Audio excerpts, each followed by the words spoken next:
Alright guys, welcome back to another episode of Lone Wolf, Magna Chi series of book, The Kingdoms of Terror. And here at the halfway in, I have Karzie. Hello. And we've come across a bit of a dilemma. We've reached the halfway point, or the halfway in, and we've got to decide whether we're going to be entertained by a conjurer, or just go to bed and inquire about a room for the night. I'd say we get some entertainment in us. Why not? We're feeling down. We need something to raise our spirits a little, and maybe the conjurer will conjure up, Yeah, we're also mourning the death of that old man who we buried in the graveyard. Yeah. We probably don't feel like sleep just yet. Cool. Having removed a bunch of flowers from the ear of a startled merchant and a clucking hen from the petticoat of a merchant's wife, the flamboyantly dressed conjurer calls for silence from his cheering audience before announcing his next trick. Two children shuffle onto the stage, their bodies and faces completely hidden by long black gowns that are tied at their foreheads. Only their hair, blonde and black, is visible. "I'm a boy," says the one with black hair. "I'm a girl," says the one with blonde hair. "I'm a boy," says the one with black hair. "I'm a girl," says the one with blonde hair, the voice identical to the first. The conjurer steps forward and says that there are a boy and a girl, but at least one of them is lying. He asks which is which and invites the audience to bet on the answer. If you wish to bet on this conundrum, turn to 245. If you don't wish to gamble and would rather approach the bar and inquire about room for the night, I think we can bet on the conundrum. So he's saying at least one of them is lying, so either one is lying or two are lying. Yeah? Oh. So and he says that there's only a boy and a girl, so I think they're both lying and it's just swapped, because it wouldn't make sense if only one of them is lying and the other one's telling the truth. You're right. Because logically it wouldn't make sense. So the black hair must be the girl and the blonde hair must be the boy. I agree. I'm gonna say First, decide how many. Okay. Decide how many gold crowns you wish to wager. How many do we want to wager? We have 20. I'm gonna wager all 20. Oh, I'm shit. that confident. Okay. And note this down in your margin of your action chart. You consider the problem and decide there can only be 4 possible combinations. And repeat the conundrum under your breath before making your decision. "I'm a boy," said the one with the black hair. "I'm a girl," said the one with the blonde hair. If you decide that they both spoke the truth, go to that page. If you decide the first child spoke the truth and the second child lied, go there. If you decide that the first child lied and the second child spoke the truth, go there. If you decide that both children lied, which is what we came to be, so hopefully we're right. You are correct. Oh. The boy has blonde hair and the girl has black hair. The logical thinking revealed they could not have both been speaking the truth, but the conjurer said at least one of them was lying. And if one was lying, then the other could not have been speaking the truth. Therefore, there was only one conclusion to be drawn. Both lied. The conjurer pays you that money, the number of gold crowns equal to that which you wagered. Remember to add your sum to your current total of gold crowns before approaching the bar and inquiring about a room for the night. Look at that, just double my money, just like that. 20 crowns, too, just for such a simple riddle. What a gambler. Looks as like you made it here just in time, says the cheerful innkeeper, pointing to a rain-streaked window pane. "It's going to be a rough night tonight, no mistaking." You discover that a room for the night costs 2 gold crowns, plus 1 gold crown for your horse's keep. A meal of black bread and hard-boiled eggs will cost you another gold crown, unless you choose to eat a meal from your backpack. You must, in any case, eat a meal now or lose 3 endurance points. Well, we have the gold, might as well. If you wish to pay for the innkeeper for a night's lodging, go there. If you do not have enough gold crowns to pay for a room, go there. So, yeah, we will sit in some comfort with our newly doubled money for answering a simple riddle. You collect your key and climb the stairs to your room at the top of the tavern. You sleep deeply and at dawn rise from your narrow bed to shiver in the fresh breeze, whistling through a cracked window pane. As the harsh light of morning floods the tiny garret, you see to your dismay that your backpack lies half open on the floor. A gaping hole has been gnawed from the flap, the unmistakable handiwork of rats. Any meals you had in your backpack have been eaten or ruined. Erase them from your action chart before leaving the tavern and collecting your horse. Luckily for us, we didn't have any.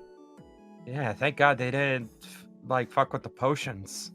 That's what we're really stacked up on. This is a master splinter. Can't open up jars. The air is sweet with the smell of wrecked grass. The sun rises above the trees to the east, and a mist stems from the hills on the other side of the highway. By noon, you reach a small village where brightly decorated cottages line a cobblestone square. A shrine with an enormous onion-shaped dome stands in the middle of the square. In its shadow sits a group of old women. They are tending to some shrubs with bright orange berries, which grow in the shade, not glow. If you possess the Magna Chi discipline of curing, go there. If you wish to stop and investigate the shrine, go there. If you wish to continue on your way to Varetta, go there. Well, we have curing. You recognize the orange berries of the Alitha plant. They are much sought after by warriors and soldiers, for they increase both strength and skill during combat. If you wish to purchase some Alitha berries, oh yeah, definitely. If you do not or cannot afford to buy, and decide to remount your horse and leave the village, nope, we are getting them Alitha berries. A handful of... Sorry, this is you. Oh, a handful of Alitha berries cost 3 gold crowns. If you swallow them before a fight, they will increase your combat skill by 2 points for the duration of the fight.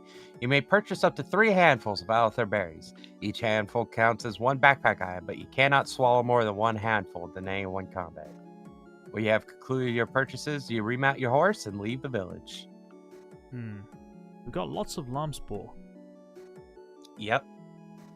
We also still have a battle potion. Yeah, that was the distilled Alitha we've got from earlier. We've got the Alitha berries. I think 1 is fine, you know. Our combat skill isn't that big of a deal. Let's go. It is late afternoon when you catch your first breathtaking glimpse of Varetta. Built on a massive plateau, this city has stood since time immemorial. The walls and buildings are immense, constructed from blood-red rock and crowded together in complicated splendor.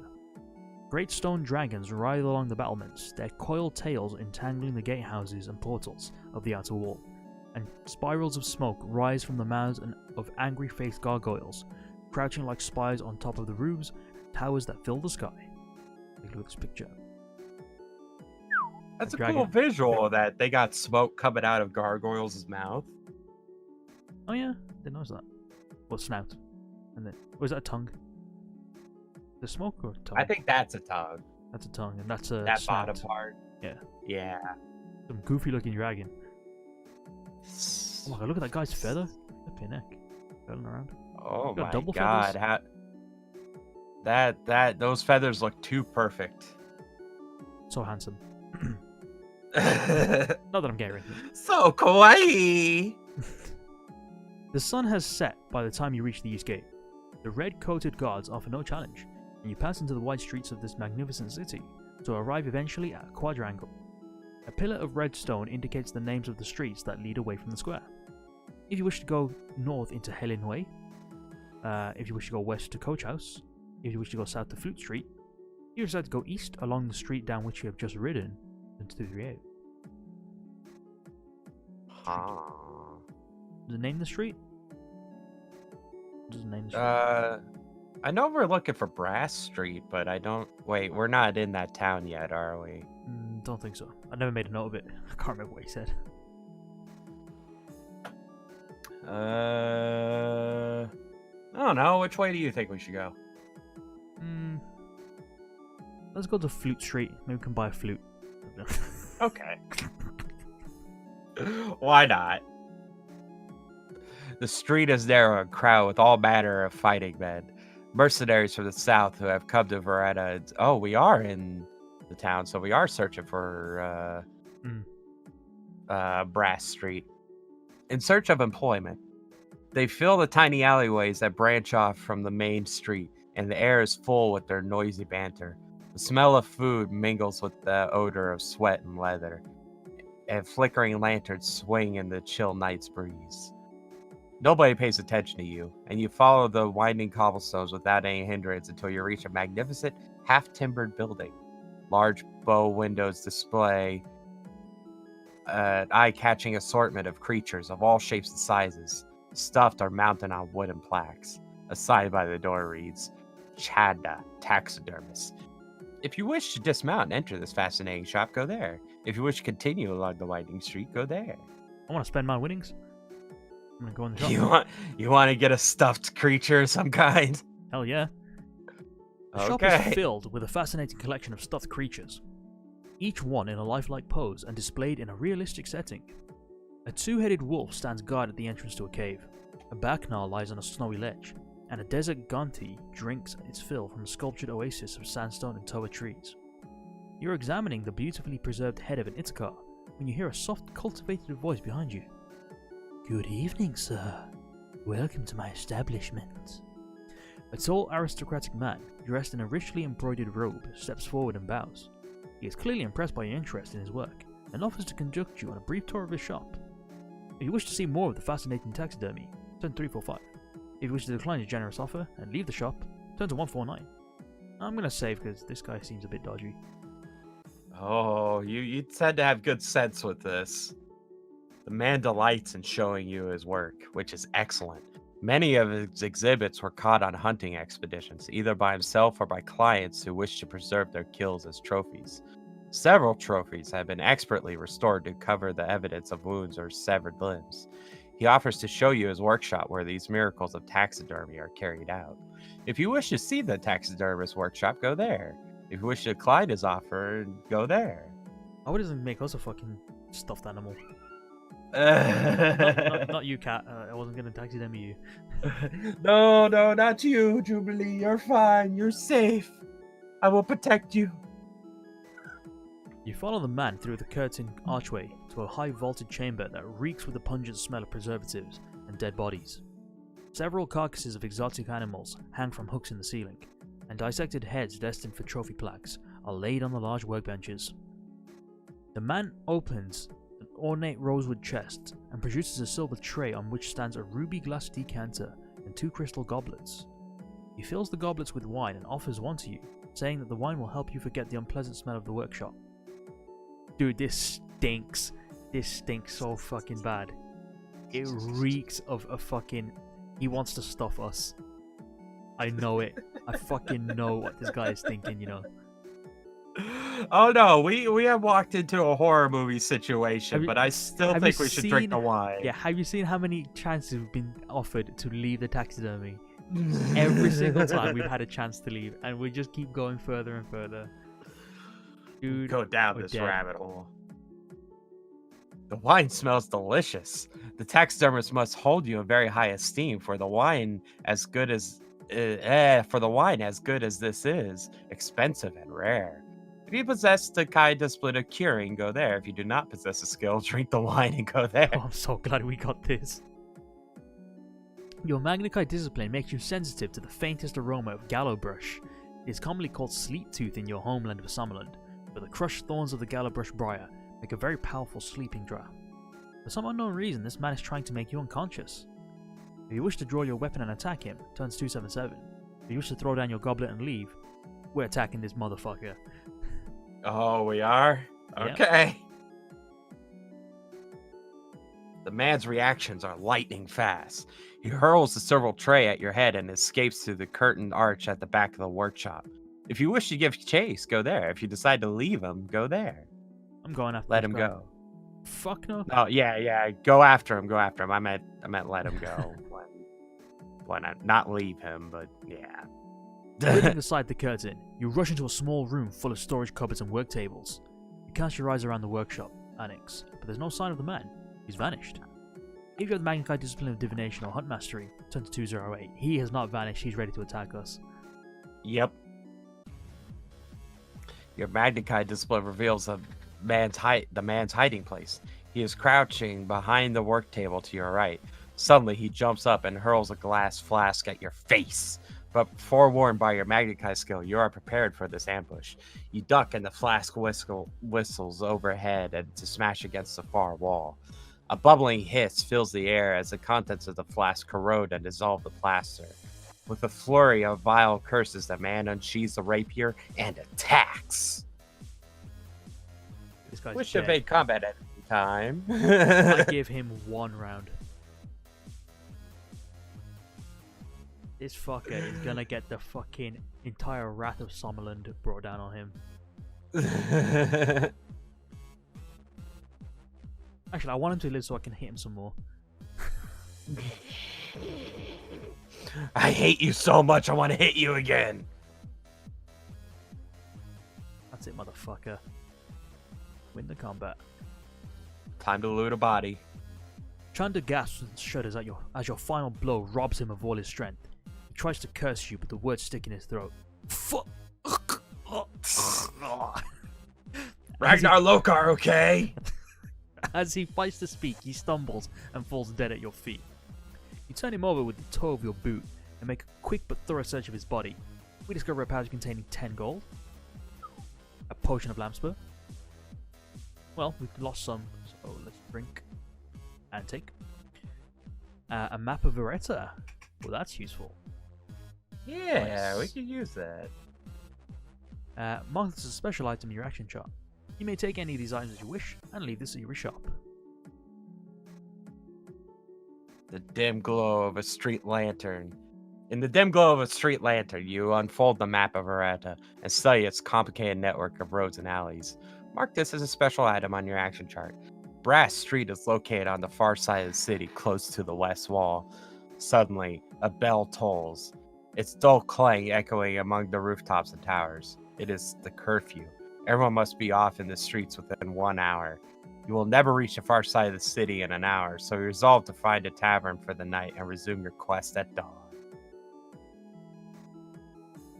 You ride between ranks of carved stone idols, whose mouths hold flickering torches, which illuminate this broad avenue. Mercenaries of all races and nationalities pack the street, talking, boasting, or simply dozing in the shadows. At the end of the street, you arrive at a junction where a woman in filthy clothes sits nursing a crying child. As you pass, she holds out a grimy hand and begs for gold crowns to feed her hungry baby. Take a look at this dude here. It's not the greatest of drawings. I'm a dude, I'm holding a banner, I'm here. If you wish to stop and give the poor woman some gold crowns, turn to 333. If you wish to ignore her and continue along the street, turn to 279. I'm seeing this number 279 pop up a lot. I think it's a checkpoint. I want to see what this woman's going to give us. Yeah, I want to do that too.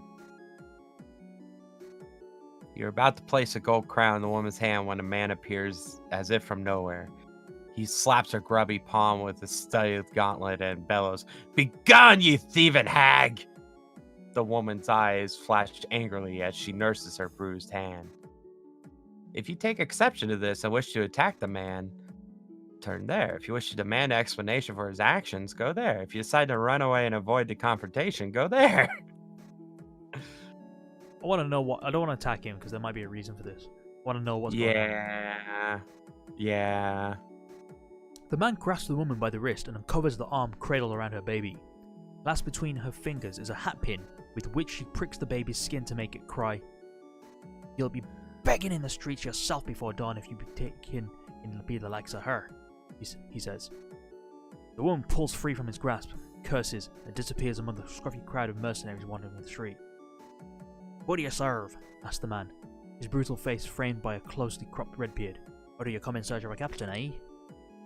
If you wish to talk to the man, turn to 181. If you wish to ignore him, 279. I want to see what's going on. Okay. What a bitch, she's pricking the baby. Yeah, it's kind of a dick move. You learn that the man's name is Redbeard, and he hails from Sorin, a town west of Varetta. He is sergeant at arms to a captain of mercenaries and has recently returned from a battle against the Magadolorians. He offers to take you to meet his captain, who, he says, is the best soldier he has ever had the good fortune to serve under. If you wish to accept his offer, go there. If you wish to decline the offer and bid him farewell, are we walking into another trap? I'm just getting flashbacks of that fish boat that we got whacked over the head and all that shit robbed. Oh, so do you want to just decline the offer, or do you want to accept it? I want to see what's going on. Okay. Redbeard takes you to a tavern that looks more like a banqueting hall than a city alehouse. The Inn of the Crossed Swords is the largest and noisiest tavern you've ever seen. A constant flow of soldiers pours in and out of its cathedral-like doors, and the stable is large enough to house an entire army's horses. You stable your horse and accompany Redbeard through the massive oak doors. That's a cool looking helmet. That is. Ale for my friend, he booms, and immediately an inn girl hurries to obey his command. He points to a table across the hall and says with a cheerful voice, "There he is. Come and meet the captain." The captain is an imposing man, tall, muscular, with a strong-jawed face, unmarked by battle or disease. His blonde hair is cropped close to his head, and likewise his beard and mustache are trimmed close to his tan skin. You are invited to join his company as you drink your ale.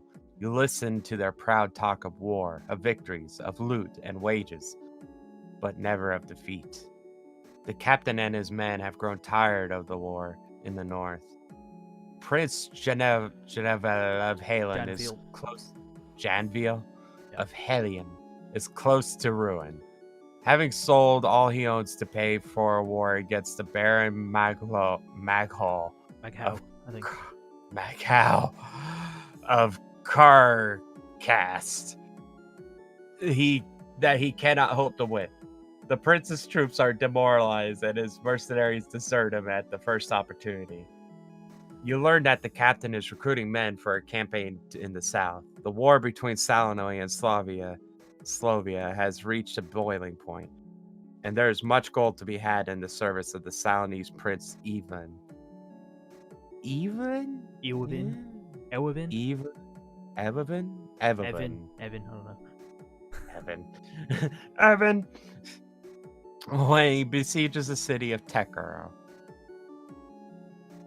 You have the men of a skillful warrior, says the captain, his steel blue eyes cold and unblinking.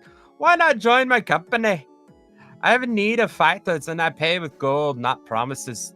We leave for Tekaro at dawn. Will you ride with us? Politely, you refuse your the captain's offer, saying that you have come to Varetta on other business. What business is there for a warrior other than war? Retorts the captain. To the raucous delight of his men, you finish your ale and bid the captain and his company good night. If you change your mind, join us at Soren. We shall sail the river from there in 2 days' time. If you have a map of Varetta, go there. If you do not possess a special item, go there. You walk to the bar and arrange a room for the night. There are many rooms, each of a different standard and price. A blackboard suspended from the ceiling shows the tariffs. Dormitory, 2 gold crowns a night. Single room, second class, 3 gold crowns a night. Single room with a hot bath, 5 gold crowns a night. You may choose to stay in any of the above rooms, but remember to erase the relevant number of gold crowns from your action chart before turning to your chosen number. You decide to stay in the dormitory, or the second single class room, or the single room with a bath. I think we got the cash. You want a nice bath? Hell yeah. I think we deserve to reward ourselves with a nice bath. The room is a disappointment. For 5 gold crowns, you were expecting some degree of luxury, but the small and shabby accommodation you find leaves much to be desired.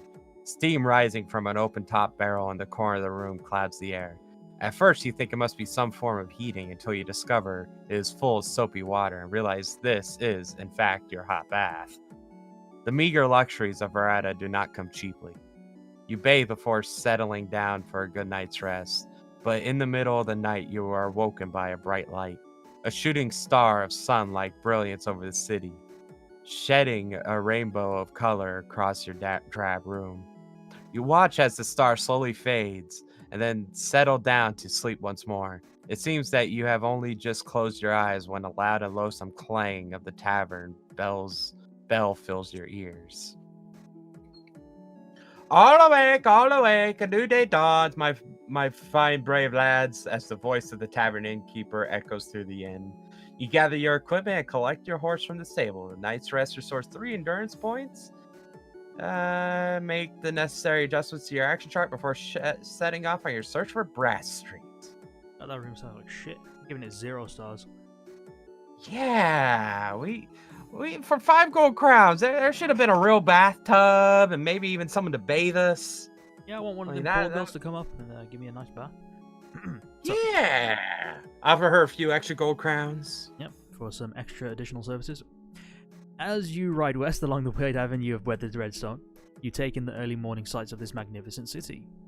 Window shutters slam open as the Varettians awake to a new day, and smells of breakfast and freshly ground jala waft from the shop doorways. At the centre of the city, you cross a square paved with crystal slabs and pass beneath an archway of polished green stone. Stately halls and public buildings give way to dust-worn shops and a park full of glistening flowers with huge leaves of red, gold and pink. Beyond the park, a street paved with white gravel leads to a fortified tower, tallest in the city. It is the Tower of the King and marks the entrance to Brass Street. Turning into Brass Street, the sound of bubbling water and quiet chanting drifts towards you on still air. Old men in brown robes, their heads covered by hoods, glide silently across the white gravel path. You ride under an archway and enter the enclosed courtyard of a grand building, Hall of Learning. Suddenly, a tingle runs the length of your spine as you sense you are close to your goal. That's our spidey sense. Yeah. At the door to the hall, there's a sign that indicates the location of 3 chambers: the observatory, the library, and the temple. If you wish to investigate the observatory, 127, library 21, and the temple 320. Well, we weren't told which way to go. We were just told to find someone name who was like, what was it, Gwendolyn or something like that? Gwendon? Something with a G. Maybe there's something we can read up on in the library to do with the Magna Yeah, Carta. I think libraries are probably best bet. We need knowledge. At the end of a cool gray marble corridor, you find yourself at the library door. A brown-robed man you saw earlier when you entered the courtyard have all vanished. The hall is now deserted and quiet as the grave. The library, too, is empty, save for thousands of books that line the stone shelves. On the far side of the room, there is another door, the only exit from the library. If you wish to examine some books, go there. If you wish to enter the other door, go there. I guess we're examining books. The books are catalogued under the headings that cover all manner of subjects. You judge for those relating to the Lorestone of Varetta, or any that detail the history of the Kai of the Sun Eagle's quest. You discover to your surprise they've all been removed. Judging by the lack of dust on the empty shelves, they were taken away less than a day ago. After double checking that you've not overlooked anything, you decide there's little to help you on your quest and leave the library. So, investigate the temple or the observatory. That's kind of concerning, by the way. Those relevant books were taken away less than a day ago, as if they knew we were on our way. Yeah. Who the hell knows of our mission besides the Dark Lords?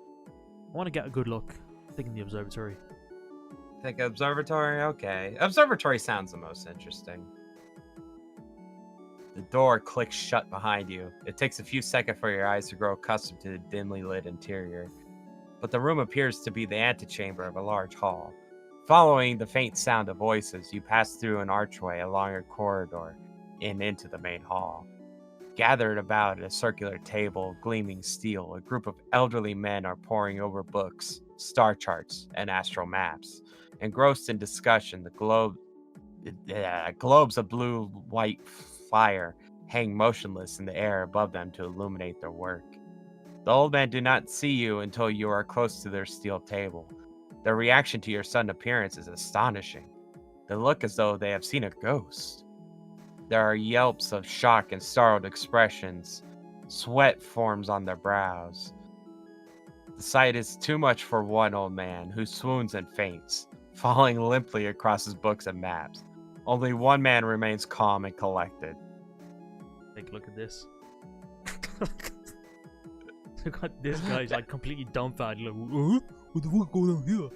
And this guy's like, oh my god! He's probably fainted. And this dude here is just frill like, thing around his that frill thing around his neck reminds me of that one character from Dive Kick. This thing Yeah, looks like Humpty Dumpty or Tweedledee and Tweedledum. a little bit. Yeah, he does got a Tweedledee Tweedledum thing going, doesn't he? And this guy's got a book about the Triforce right here. There's a Triforce. So I played this game called Zelda. This dude just did not give a shit. It's just like, oh, this is Lone Wolf, the guy who saved Summerlin. Yeah, okay, fuck off. Yeah, that's fine. Whatever. I got reading to do.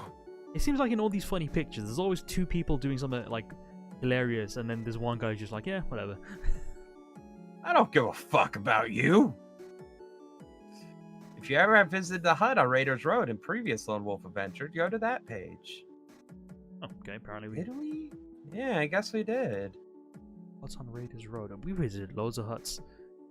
Yeah, we have. Oh, who's the guy that gave us that scroll? He was the image, remember? Oh. Instantly, you recognize the old man who stands before you now, calm and smiling. It's the same old man whom you encountered in a hut on the road to Ruinon some years ago.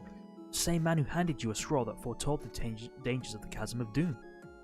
Welcome, Lone Wolf, he says. Once again, the stars have dictated that our paths would cross.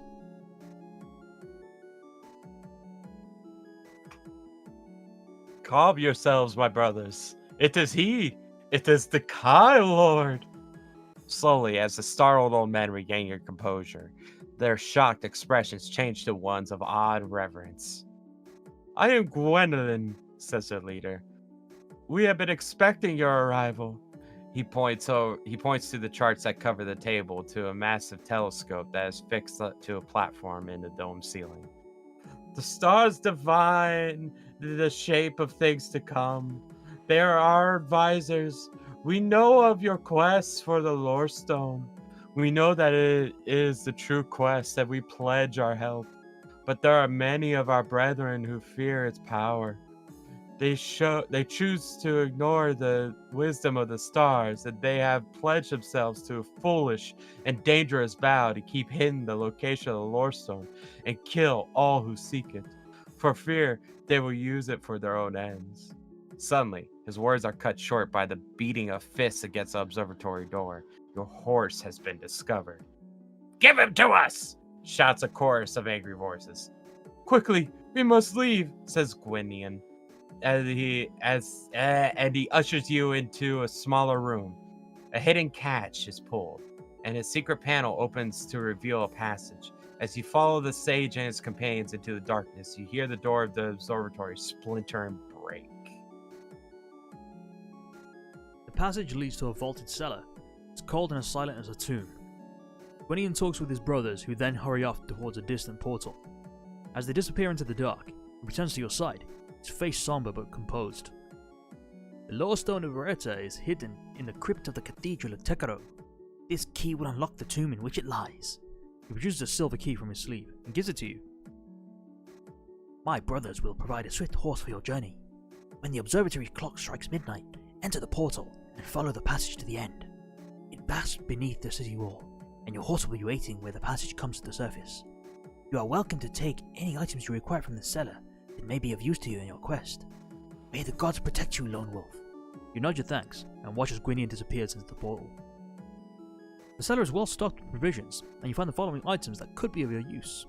Quarterstaff, enough food for 3 meals. Mace, brass whistle, rope, and short sword. Brass whistle. Yeah, same here. That's new to me. Do I want that? I don't know. I feel like it could be useful, but it could just be another red herring thing too. But I reckon we can drop a potion. The weak potion. Yeah.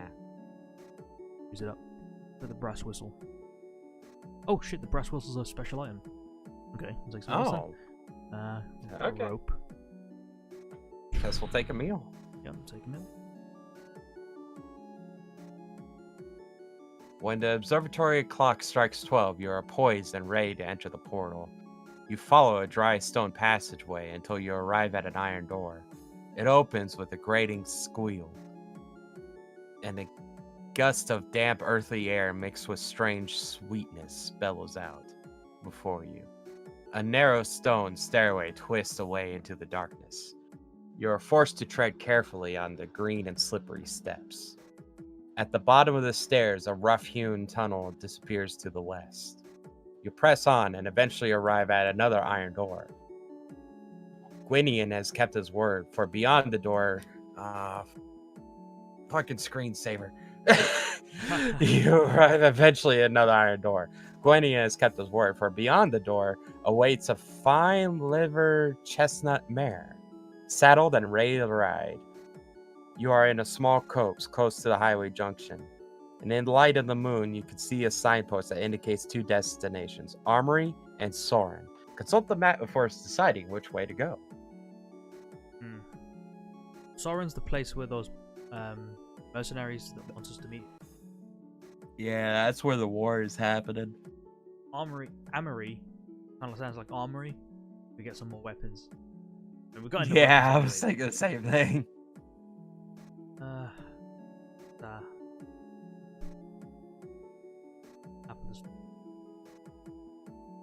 Or a map of Varetta, or... Can't look at the map over it. Aww. This is like a in-city map. It's not an overland map. Oh, okay. Amory and Soren. I see Soren. I don't see Amory. Where'd you see Soren? Oh, here's Amory. Kind of. Oh, Soren's right above it. Ah, to the left Soren, a little. Amory. And we're in Varetta. Either go here or here. Well, Soren's quicker, and it is where those guys said to meet up. And then from here we could go to Amory if we need to. Okay.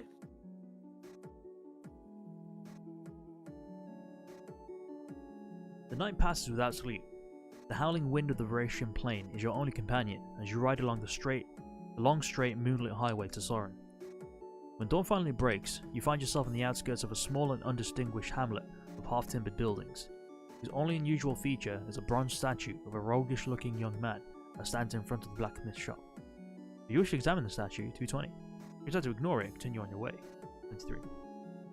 Okay, I want to say we'll... look at the statue. Guess we'll examine it. The weather-worn plaque posted to the base of the statue says that this is the true likeness of Vanar Jup, who led a band of robbers that preyed on travelers, especially merchants. His many crimes, including murder, did not prevent him from becoming popular, for he was resourceful and daring, and he never plundered the inhabitants of this hamlet, where he himself was born. His exploits, and those of a score of his gang, were ended by the executioner's axe after a trial of armory. There's a slit in the belly of the statue through which gold crowns can be dropped. The plaque goes on to say anyone who pays homage to the statue of Vanarjup will be protected by his spirit from robbers and highwaymen. If you wish to make a donation, place some gold crowns into the statue of Vanarjup before leaving the hamlet. Okay. I'll place one gold crown. Why not? If it avoids a fight, I'm happy to do that. Yeah. Watch there be a little section later on saying, if you donated to this to the statue, avoid this fight. Shortly before noon, you pass through a deserted village. The burnt-out ruins of cottages and farmsteads dot the landscape like charred skeletons, the unmistakable signs of war. A mile or two further along the highway, you come across a church. A man, his clothes ragged and covered in mud, was moving amongst the gravestones, staggering like a wounded carrion crow. As you reach the church gate, he sees you and cries out pitifully for help. If you have the magnetic discipline of curing, 173. If you wish to help the man, then 337. If you don't wish to help the man and rather ignore him and continue riding, 191. I've got no choice yet. You notice that the man's clothes and hair are streaked with blood. Your initial instinct is to use your Magnikai skill to heal his wounds. But as he reaches the church gate, you suddenly realize that he is not wounded at all. The red strains are berry juice. His injuries are fake. If you wish to challenge him, go there. If you wish to gallop away from the church as quickly as possible, go there. Why would we challenge this random dude, though? This number concerns me. It's the exact same number for if you want to help him. It's almost as if we're going to get ambushed into a fight. Although we could loot his body. We kill him. You know what? Just for the inconvenience, this guy's dead. Oh, wow. How dare you put yourself up with fake blood? We're going to kill you now. Suddenly, a dozen grim-faced robbers spring up from behind the churchyard wall. The wounded man strains himself and unsheathes a rusty scimitar, evil cackle ensuing from his black-toothed mouth. The robbers vault the stone wall and run at you, brandishing their tarnished weapons above their head. Due to their numbers, you may only evade in the first round of combat. So we could evade, but it will take a bit of damage. But I want to kill these guys. Yeah, why not? We're like We'll rid super the earth of a couple of more badass. scum. Yeah. It's nothing for the lone These wolf. guys have got no clue what's in store for them. Oh my god, it's a kill. Gotta be. They're dead. Kids. If you one-shot them, just win the game. Is this you or me? You. You wipe your weapon on the cloak of a dead grave robber and turn him over with the toe of your boot. Several graves bear the signs of the grave robber's labor. The freshly dug soil is heaped high, and coffin lids lie shattered and discarded everywhere. The weapons these men used are old and pitted with rust and obviously acquired, like the rest of their booty, from graves and tombs. The search of the bodies reveals 27 gold crowns, a bottle of wine, and a mirror. We've got to leave 14 Well. behind, but we're back up to full. Nice. So, do we take a bottle of wine or the mirror? I kind of want to say both. Both of them need to go in the backpack. Alright, we can get rid of the rope, out of the berries, the meal. I like to keep this Porsche bottle. This thing's been with us for 3 years. In fact, all of this stuff from here to 1 to 5 has been with us for 3 years. Yep. No expiration date. Alright, meal, I think we can drop. Yeah, I agree. Now, bottle of wine or mirror? I think the mirror might come in handy. We can like reflect a laser. Yeah, or I'm something. thinking the mirror would probably be handier. We keep the rope. Rope or Ooh, bottle of I wine? don't know. Probably keep the rope. Okay, The let's leave rope the would bottle of probably wine. be more useful. Yeah. You are tired after your long night's ride, but you know you must press on if you are to reach the town of Soren by nightfall. You come to a shallow stream which crosses the highway, and here you stop briefly at ford to wash and rest. You must now eat a meal or lose 3 endurance points. Hunting? Yeah, finally! Beside the ford stands a signpost pointing to the west. Soren, 25 miles. Turn to page 102. Night has fallen by the time you reach the river town of Soren, and the sky is clear and full of stars that sparkle with icy splendor. You ride the main street toward the quay, where a score of river ships lie docked at the town. Their signal lamps, shimmering red and green from the mast top, reflect upon the cold, dark waters of the River Storm. Pardon me. A board standing beside the gangplank to a large transport caravel catches your eye. On it are chalked the prices of passage to 3 destinations: Luyen, 10 gold crowns; Rem, 15; and Eula, 20. The 4th destination, Takaro, has been crossed out and scribbled beside it, cancelled due to war. If you wish to buy a ticket to one of the destinations, turn to 10. If you do not wish to buy a ticket, or cannot afford to, turn to 68. Were any of these mentioned? Well, which one's the closest to Tekaro? Oh, check the map. Probably Ula.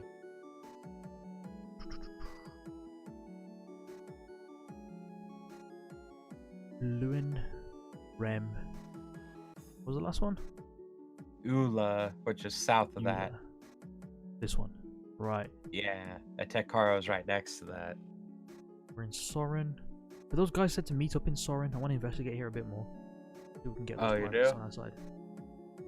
I want to save here though, just in case, because it's also an option if you don't have any money, which is usually a bad thing.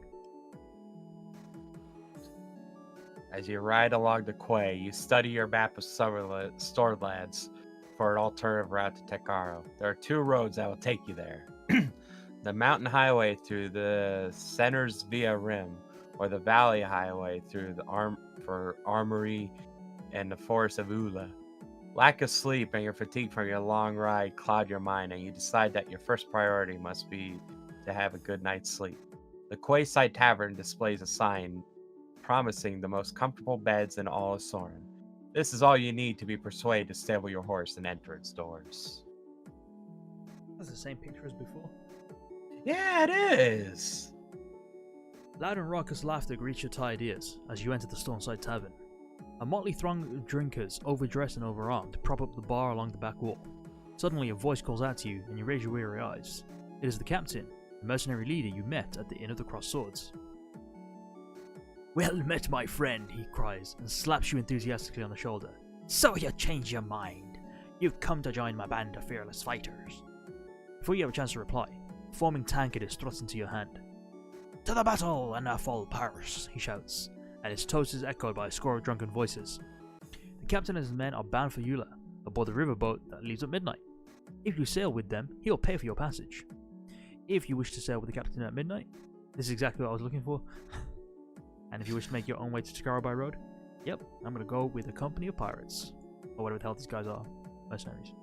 Mercenaries. With your horse stabled safely in the hold of Kazonara, all that remains for you to do is find your cabin. This proves to be a tiny room at the bow, but at least it is comfortable bunk, and you fall asleep as soon as your head touches the feather pillow. You wake an hour after dawn and peer out of the circular porthole at the shadowy riverbank. Drizzle obscures all detail, and the sky is tinged with gray. As day appears, the river mist grows thicker and wider, and you go up on deck. The captain stands alone at the rail, the shoulders of his leather cloak soaked by the cold drizzle. He nods a welcome and points to the Sennar Mountains, which are now hidden in mist.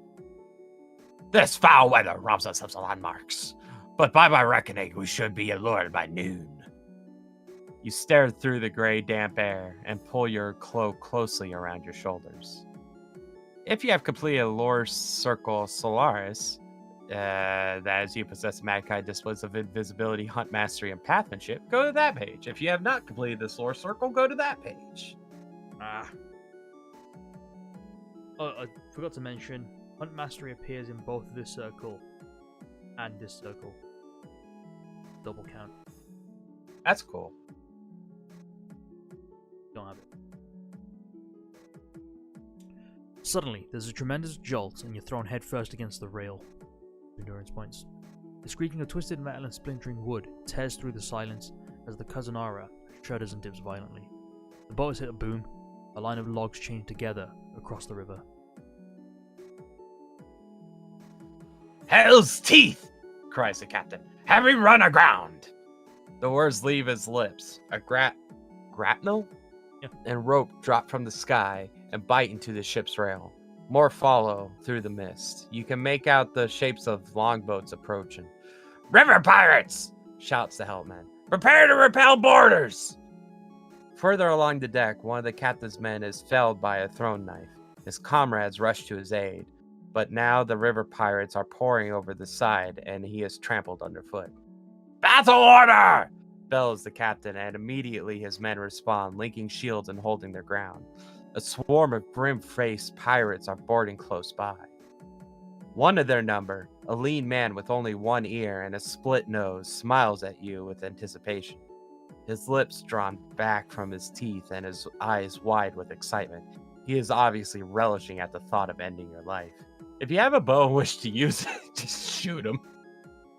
I don't even have to Shoot look at him. the other options. The riverboat is still rocking violently from the collision, throwing you off balance. Raise an arrow, take aim at the man's chest, try to anticipate the shift of the deck as you prepare to fire. Pick a number. If you have the Magpie discipline of weapon mastery with a bow, add 3 to your score. If you have the Magpie discipline of hunt mastery, add 1 to your score. And we've also got the silver bow of Duodon, so we're guaranteed. We didn't even need it. He screams and falls with an arrow embedded so deeply in his chest that only his feathered flights can be seen. His comrades freeze in their tracks, their eyes wide with fear. As you move forward, they scatter and run. Pricks. Pussies. Leaping over the dead bodies, you fight your way across the deck to where the captain is in combat with 5 pirates. While he attacks with a longsword in his right hand, he parries enemy cutlasses with a bronze sleeve shield and encases his left forearm. He fights with a cool determination, making light work of the belt clumsy pirates. Then a war horn heralds the arrival of a new and formidable wave of attackers. You anticipate the captain's danger and rush to protect his back from the snarling, mad-eyed pirate berserkers. Oh my god. Look at this fucking guy. This guy Look here. at the guy that looks like stabbed eaten. him is fucking werewolf. Yeah. This guy looks hungry. And he's just like, oh. He's shielding himself with. That's a cool shield. Looks like on he's his arm. about to cry. This Looks like an upset cat. Alright, so we're gonna fight pirate berserkers, 20 combat skill. Due to their state of battle frenzy, the pirate berserkers are immune to mind blast, but not psi surge. We'll still kick their ass. We don't need mind Oh blast. yeah, they only have 20 health.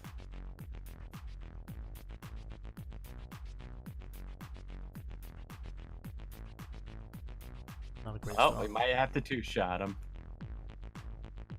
Could be a 3-shot. Oh, depending on what we roll here. Yeah, it's a 3-shot. Fucking hell.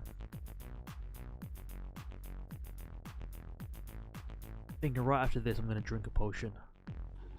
A 3-year-old potion. Okay. Took a bit of damage here. Drink this potion of lamps. Wait a second.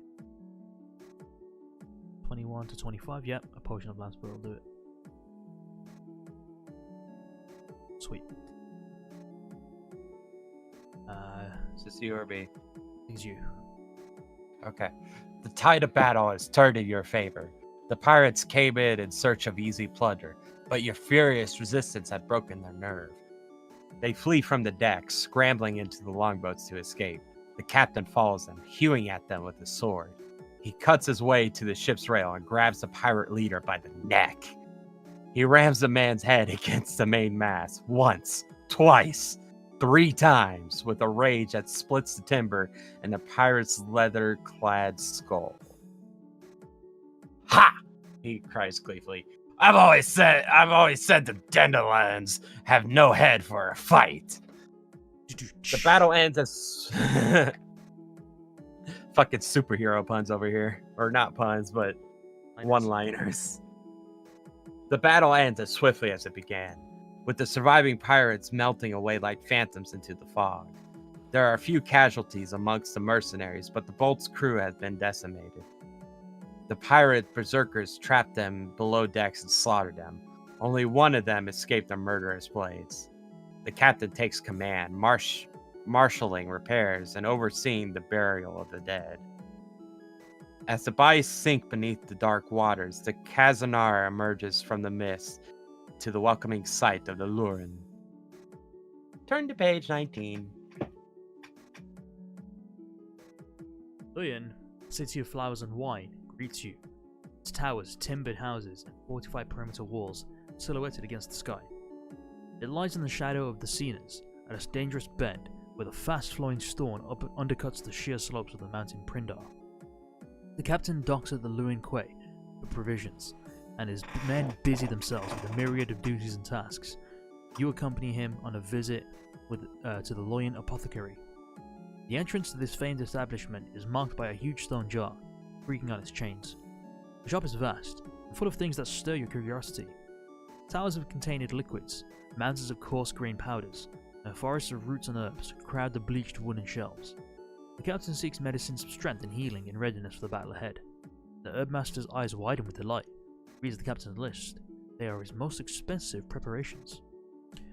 If you wish to examine some of the potions that line the shelves, turn to 2. If you wish to take a look at some of the other shops in the street, while the herbmaster prepares the captain's order, 152. What do you reckon? I think we have plenty of potions. I don't think we need more potions. Okay. You want to go to another shop then? Yeah. Let's see what other things we could spend our money on. You agree to meet the captain and the apothecary in 1 hour's time before beginning your exploration of Luin. Further along the street, you notice a dusty shop window full of weapons. Above this door, you see a sign. Demasio's Weapon Shop. All weapons bought and sold. If you wish to enter the second-hand weapon shop, go there. If you wish to continue along the street, go there. We don't really need weapons either. Alright, let's carry on. Yeah. At the end of the street, you stop to look in the window of a tall half-timbered shop. It contains a fascinating selection of maps and charts, which detail the various cities and regions of Magnamund. You enter the shop and browse the shelves that line the walls. 3 maps in particular attract your interest. A map of Summerland. Don't we already have that? Yeah, I thought we did too. Right here? Yeah, we do. Oh, right. A map of Tikaro. 4 crowns. I'll take that one. And a map of Luyan. Wait, that one we need to carry in our backpack. Wow, that's shit.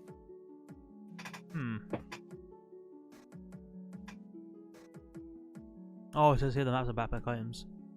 You wish to buy one or all of them. Hang on, a map of Summerland. But we already have a map of Summerland as a key item. Oh, I think I know what's going on. If you read, if this was your very first book, you wouldn't automatically have a map of Summerland. If this was one of the first books you started reading, so this would be an opportunity to buy it. Okay, well. It's kind of dumb that it's not considered a special item, though. All the other maps have been. Yeah, I don't know if I want to ditch anything for this other map. The map of Luyan. Nah, we're just passing through Luyan. Okay.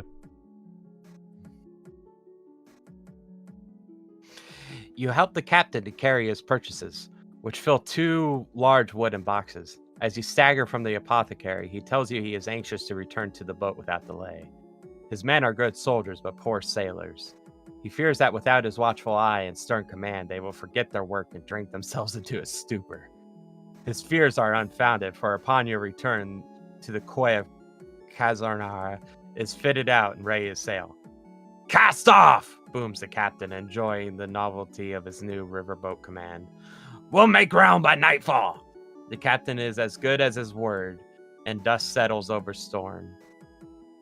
As the dust settles over Storm, you sail into the Horseshoe Harbor at Realm. The city is choked with people. Mercenaries from the north and west, weapon merchants from the east, ragged refugees from the war-torn south. The captain orders his men to sleep aboard the Kazanara, and this night, forbidding them to go ashore.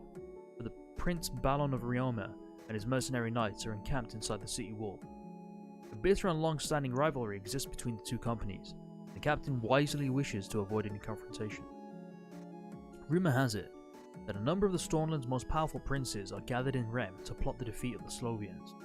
However, the captain believes it is more likely that the robber barons are conspiring against each other to steal the riches of Tekaro for themselves.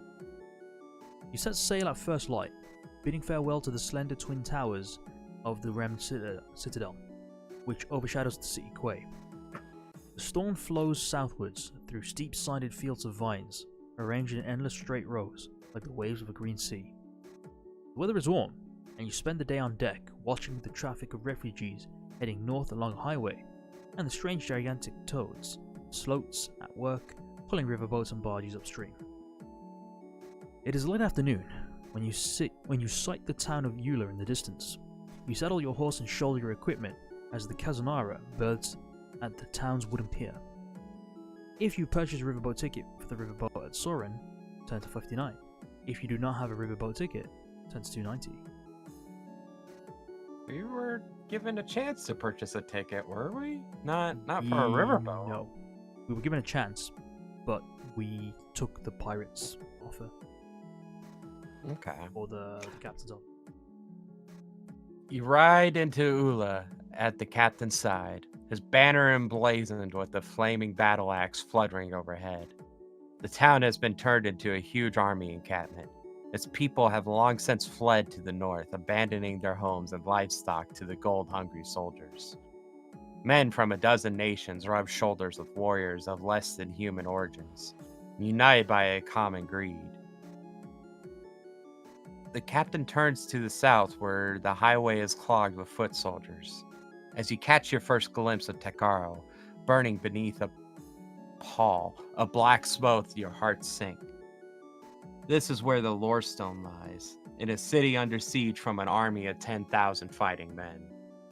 As you approach a tangle of siege works at the bank of the river Qual, The captain points to an encampment in the field where to your left, where a blue flag with gold eagle flutters in the soot laying there. Prince Elwyn standards, he says. The time has come to meet our paymaster. If you wish to stay with the captain's company, go there. If you decide the time has come for you to leave the mercenaries, go there. Stick around. You want to stick around a bit more? You want to join in their war? Cool. Okay. I guess we're going to war. In fact, I think this is a good place for us to end off at this critical decision. Should we stay with these guys or should we leave them? Should we stay or should we go? Shane thinks. Should I stay or should I go? Okay. So guys, thank you very much for watching. Make sure you like, comment, and subscribe. And next episode, Karzie and I will decide whether to stay with the captain or to leave them. Take care. Bye-bye.